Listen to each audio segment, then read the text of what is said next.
ഇന്ത്യയിലെ BJP മുന്നോട്ടേക്ക് വെച്ച മുദ്രാവാക്യം ഞങ്ങൾക്ക് 370 സീറ്റ്. സോഷ്യലിസത്തിലേക്ക് എത്താൻ വേണ്ടിയുള്ള സാമ്രാജ്യത്വ പ്രസ്ഥാനത്തിന്റെ ഇടതുപക്ഷ നിലപാടുകൾ വെച്ചുകൊണ്ടുള്ള വളരെ പ്രധാനപ്പെട്ട പോരാട്ടങ്ങളിലൂടെയും മുന്നേറിക്കൊണ്ടിരിക്കുന്ന ഒരു പുതിയ സാഹചര്യത്തിന്റെ നമ്മുടെ മുമ്പിലുള്ളത്. സോഷ്യലിസത്തെ തകർക്കുക എന്നുള്ളത് ഇപ്പോഴും വളരെ പ്രധാനപ്പെട്ട അജണ്ടയാണ് അമേരിക്കക്ക്, പ്രത്യേകിച്ച് വരാൻ പോകുന്ന ട്രംപിന്. തീവ്ര വലതുപക്ഷ ശക്തികളാണ് ലോകത്തിൽ മുൻകൈ നേടിയിട്ടുള്ളത്. 20% ജനങ്ങൾ ജീവിക്കുന്ന സോഷ്യലിസ്റ്റ് സമ്പദ്വ്യവസ്ഥയും അതോടൊപ്പം തന്നെ മുന്നേറിക്കൊണ്ടിരിക്കുന്ന നേരത്തെ പറഞ്ഞ സാമ്രാജ്യത്വ പ്രസ്ഥാനങ്ങളുടെ നേതൃത്വത്തിലുള്ള ഗവൺമെന്റുകളും ഇടതുപക്ഷ സമീപനം സ്വീകരിക്കുമ്പോഴേക്ക് പോകുന്നവരുമെല്ലാം ചേർന്ന് മുന്നോട്ടേക്ക് വരുമ്പോൾ ഇതെല്ലാം ഉണ്ടെങ്കിലും ലോകത്തിന്റെ ഇന്നത്തെ പ്രവണത തീവ്ര വലതുപക്ഷ ശക്തികൾക്ക് മുൻകൈയുണ്ട് എന്നുള്ളതാണ്. ഈ തീവ്ര വലതുപക്ഷ ശക്തികൾക്ക് നേതൃത്വം കൊടുക്കാൻ കുറേയും കൂടി തീവ്രമായിട്ട് ട്രംപ് ഇപ്പോൾ വീണ്ടും അമേരിക്കയിലേക്ക് തിരിച്ചു വന്നിരിക്കുകയാണ്. ഇന്ത്യയിൽ മതനിരപേക്ഷതയുടെ അടിസ്ഥാനം തന്നെ തകർത്ത് തീവ്ര വലതുപക്ഷത്തിന്റെ ഒപ്പം വർഗീയത കൂടി ചേർക്കുന്ന BJP നരേന്ദ്രമോദി വീണ്ടും അധികാരത്തിൽ വന്നിരിക്കുകയാണ്. യൂറോപ്യൻ രാജ്യങ്ങളിലും തീവ്ര വലതുപക്ഷ ശക്തികൾക്ക് ഇന്നത്തെ പോലെ മുൻകൈ നേടാൻ സാധിച്ചിരിക്കുന്നു.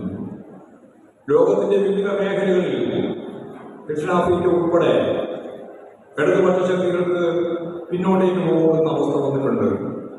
ഇതെല്ലാം ഉണ്ടെങ്കിലും ലോകത്തെമ്പാടുമുള്ള സാമൂഹ്യ പരിവർത്തനത്തിനുതകുന്ന ഭരണകൂട സംവിധാനവും ജനങ്ങളും തമ്മിലുള്ള വൈവിധ്യം ഇപ്പോഴും ലോകവ്യാപകമായി അമേരിക്ക ഉൾപ്പെടെ അതിശക്തിയായി തുടരുകയാണ്. സാമൂഹ്യ പരിവർത്തനത്തിലേക്ക് നയിക്കുന്ന വളരെ ഗൗരവമുള്ള ഒരു പ്രശ്നമാണിത്. ഞാൻ നേരത്തെ പറഞ്ഞ സമ്പന്നർ കൂടുതൽ സമ്പന്നരാകുക, ദരിദ്രർ കൂടുതൽ ദരിദ്രരാകുക, സാമ്പത്തിക ഘടനയിൽ സമ്പത്ത് മുഴുവൻ 1% വരുന്ന കുത്തക മുതലാളിമാരുടെ കയ്യിലാണ് ഇന്ത്യയിലെ 50% സമ്പത്തുകൾ. 10% കണക്കാക്കിയാൽ 80%-ത്തിലധികം വരും. സാർവദേശീയ രംഗമാകെ പരിശോധിച്ച് നോക്കിയാൽ 90% സമ്പത്ത് സാമ്രാജ്യത്വ ശക്തികളുടെ കയ്യിലാണ്. ഭരണകൂട നേതൃത്വമായിട്ട് മാറുന്ന ആദ്യത്തെ സംഭവം 1910.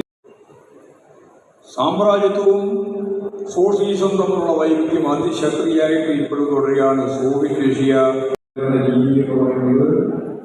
ഉൽപാദനോപാധികളുടെ സ്വകാര്യ ഉടമസ്ഥതയും അതിന്റെ ഭാഗമായി ഉൽപ്പാദിപ്പിക്കുന്ന മിച്ചമൂല്യം മുഴുവൻ കൈവശപ്പെടുത്താനുള്ള അവരുടെ ശേഷി, അതിനുവേണ്ടി ഭരണകൂടം നടത്തിക്കൊണ്ടിരിക്കുന്ന ഇടപെടലുകൾ എല്ലാം മുതലാളിത്ത സമ്പദ് വ്യവസ്ഥയുടെ സംരക്ഷകരായി ഇവരെല്ലാം നിലകൊള്ളുന്ന സാഹചര്യം. ഈ സോവിയറ്റ് റഷ്യയുടെ അനുഭവത്തിൽ നിന്ന് ലോകത്തെ